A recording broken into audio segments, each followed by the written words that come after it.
nyina yenim Dr. Likee ya sana what ye friend Ebenezer bebre na so friend no eye wo fa e wontintin so na what dey nkola bebre di na chi se what ti omo senya bebia wadru no wono so ba bedru san nkola ni bi ba bedru bebia ono so adru no na sana nsam ehihya adaka se Dr. Likee de na kosam a wode wa form enam san nkola o se nkola no kra no a omo di na chi omo twedwa series di guntintin so ye nyina ni gye no ebi wo ho attack e wo mo ho pa na so ne ya pa ne se wo bo ankwale ye na mo ho attack nti ne fa kura to medwudwa ase stroke e se e chim na wa fra so nyankopon ama ne ho atona se gira ne nan so ne nyina mo na attack isu nkwale ho attack ya so anase sini twadwuma na so ama wa hwere ne baka makama nka kwale wedu tamanko osoma no ko baby ba no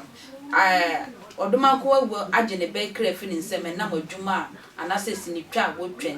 ne nyina mu no so nkwalai ehu ne wo ye edosopo ne din na eno so a sinitwa no ne ba ne wo ye no mo yi ne mai chese anka da kwa kra anka so ye peja na anka ne kolis oni omo wo adwuma na anka ye de ntwobo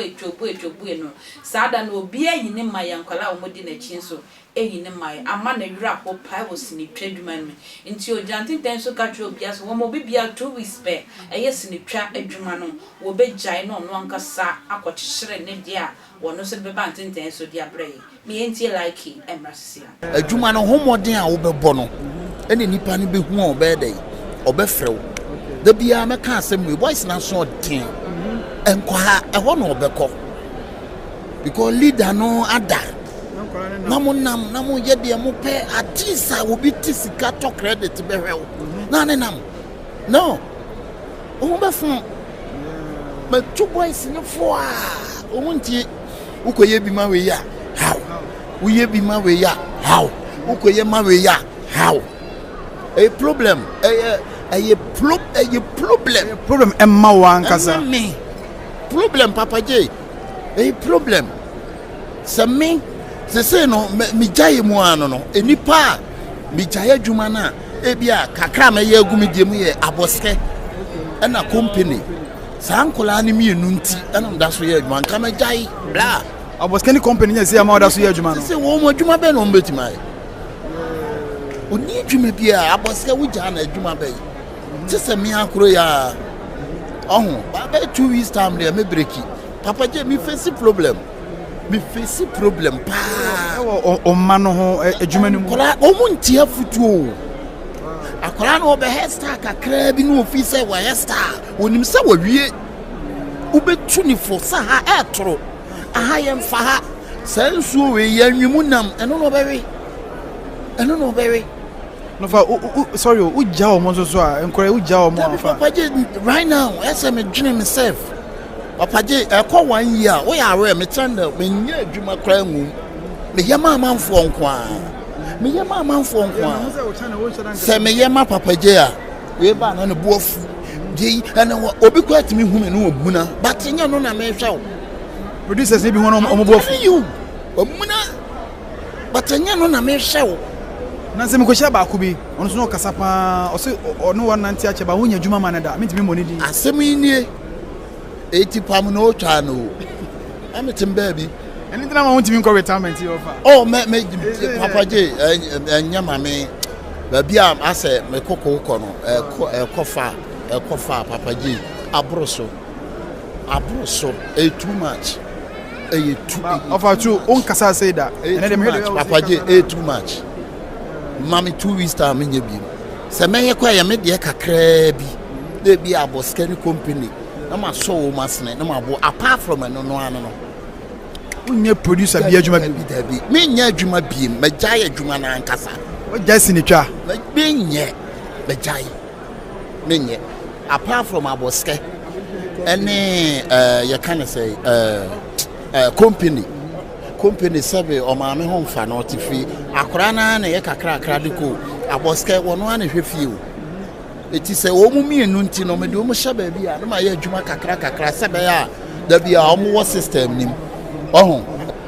no bisu ka say the wo kan ma obi ka che me say ase you see what selecting go phobia o mu kwa na ye adwuma ma o mo what selecting ye selecting wo bia da fro bia be gina say why ana me nya adwuma ma no Sansensem we o mu kanti no pam no twa no eno ano no betem baby adai udi so na dom so Dr. Likee team mayebi Ghana obia hu sa mayebi maboa nipa obia hu sa ba bia yesi ayebi a twaso enya ayebi a toaso obi nso mfa me yede entoaso enti akora bia wom bia no pam no twa no obia mfa ne we obia anko fan ma kire se de esi fish chese wo a wo ya akwadworo ba wo a wo nya akwadworo no ma kire se de esi fish ko le ko yibi adai wo didi bia wo mo bi nso didi ye obo a wo tifie wo chese wo nya bi kura anya chese me akura ebi wo kwa me nam di mi sika tua artist ka iji mi goto obi adwuma no obi adwuma adai ha adwuma me ye nyina de metimi gi sky 925 bobo ana oben ana amagana ana ebi asadat asa mo obi megina wo se ho ana me geniska ti senye mi business ame ya me ko first car ma obi megina wo se hwan ana me geniska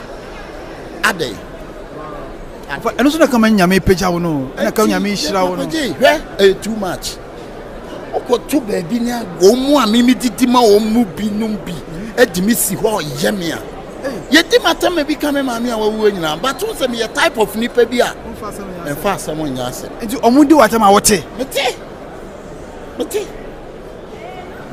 enfa asem nya ase enfa ho mete adai oya mamere kra ho adai die pa na menyama mu biem lumba osimi ku me ho ma nipa enso nipa hu die maye enye ne na mo be kai mi o dabi me ne Dr. Likee watu kwan na waba wabre watu kwan na waba better ne de offer kasa no fa ya me ja asa udi ya me di ya wo enye se bia ne sa wo kasa wo mo nipa kurodi ka wo bo nipa kurodi anka be me de wa modi ana wonya present me ba che we chire offer your characters bi wa makofa wo mu aba me nyisu wo mu mfi wo mu mimi atadwe minya kwan nya adwuma no wan na wisu atadwe asem me de paso ka wisu atadwe kire me obi anyisu atadwe no oto omo bre so na me nya adwuma yi mesusu me nya adwuma yi atadwe no oto omo bre asem no wan ele be wisu atadwe no oto obi ani ho moja wo mo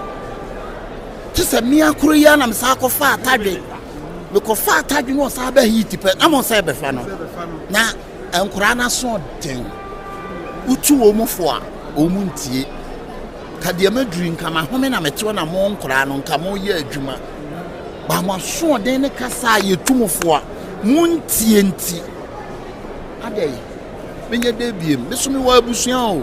Dr. Likee abemabu